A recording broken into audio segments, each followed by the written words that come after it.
স্বর্ণ নাকি আইফোন, একটি হাজার বছরের নির্ভরতার প্রতীক, আরেকটি আধুনিক প্রযুক্তির বিষয়। দুটোরই দাম লাখের ঘরে, দুটোরই চাহিদা আকাশ ছোঁয়া। কিন্তু প্রশ্ন একটাই, ভবিষ্যতের জন্য বিনিয়োগ হিসেবে কোনটি সত্যিকারের লাভজনক?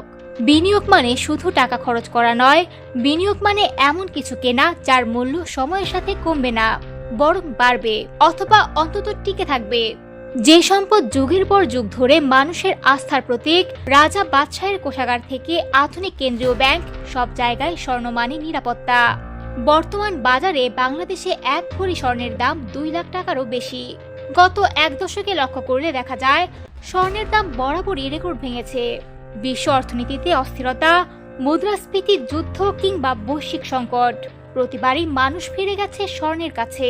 কারণ একটাই, স্বর্ণের ডিপ্রিসিয়েশন নেই, বরং সময় যত যায় মূল্য ধরে রাখার ক্ষমতা